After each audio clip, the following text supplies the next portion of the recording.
Ah, la page blanche. Qui ne connaît pas cette sensation? Ce petit moment de panique quand on doit écrire et que rien ne vient. Et si la solution, ce n'était pas d'attendre l'inspiration, mais plutôt d'avoir un plan? Et si au fond, écrire, c'était un peu comme construire une maison?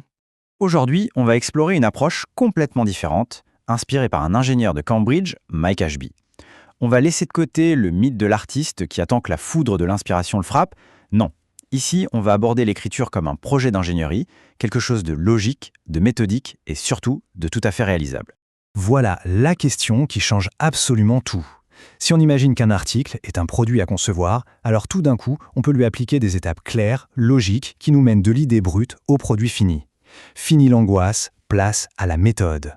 Bon alors, voici le plan de bataille. 5 étapes très claires pour transformer le chaos des idées en un texte qui a de l'impact. On va commencer par analyser le public, un peu comme une étude de marché. Puis, on dessinera les plans. Ensuite seulement, on assemblera le premier brouillon. Après ça, place aux finitions pour peaufiner le style. Et enfin, on livrera le produit final. C'est parti! Ok, première étape, et c'est peut-être la plus importante, avant même de taper la moindre lettre, il faut se poser une question simple. Pour qui est-ce qu'on écrit? C'est notre étude de marché. Qui va nous lire et qu'est-ce que cette personne attend de nous? Parce que oui, c'est là que tout se joue. Le lecteur, c'est le roi. Un examinateur de thèse, il cherche une rigueur scientifique absolue. Le grand public, lui, veut une histoire captivante. Chaque lecteur a des attentes précises. Et si on ignore ça, eh bien on écrit dans le vide. Le style, le niveau de détail, le ton, tout doit être adapté à la personne qui lira le texte. Une fois qu'on a bien cerné notre public, on passe au plan. C'est le moment de poser les fondations de notre article. Et croyez-moi, une bonne structure, c'est le meilleur remède qui soit contre le syndrome de la page blanche. Et cette citation de Mike Ashby, elle est juste parfaite pour ça. Le blocage, ce n'est pas un manque de talent ou d'inspiration. C'est juste un manque de clarté. C'est qu'on ne sait pas encore précisément ce qu'on veut dire. Quand on a une destination claire, la route devient tout de suite plus facile. Alors, comment on fait concrètement pour structurer tout ça? Eh bien, Ashby propose une méthode super pratique, la fiche de concept. On prend une grande feuille, on met un titre, même temporaire, on dessine des boîtes pour chaque grande partie, intro, développement, conclusion. Puis on laisse les idées fuser. On ajoute des bulles partout avec des notes, des références, des schémas. L'idée, c'est vraiment pas d'être propre ou organisé à ce stade, mais juste de tout vider sur la feuille. Et regardez ça, c'est un vrai exemple. C'est la propre fiche de concept d'Ashby pour le guide dont on parle. C'est le bordel? Tant bleu, c'est exactement ça le but. C'est un espace de liberté pour les idées, pas une œuvre d'art. L'objectif est de libérer la pensée, pas de la paralyser en cherchant la perfection. Ça rend l'exercice beaucoup moins intimidant, non? Maintenant, on passe à la rédaction. Mais attention, avec notre fiche de concept sous la main, ce n'est plus du tout la même histoire. On ne crée plus à partir de zéro, on assemble des pièces qu'on a déjà identifiées. C'est un travail de construction, pas une bataille angoissante avec les mots. C'est vraiment le moment de monter le squelette de notre article. On va donc assembler les grands morceaux.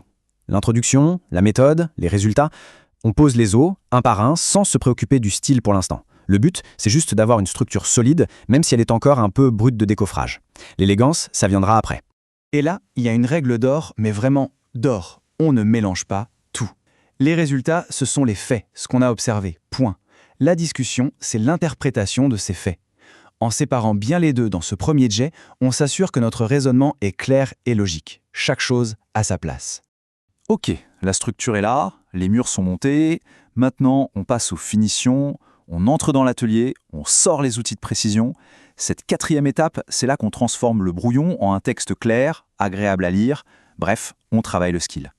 Regardez cet exemple tiré du guide. À gauche, on a une phrase lourde, un peu académique qui prend des détours. À droite, c'est la même idée mais en version directe, efficace. L'objectif, c'est d'être un chirurgien. On coupe tout ce qui ne sert à rien.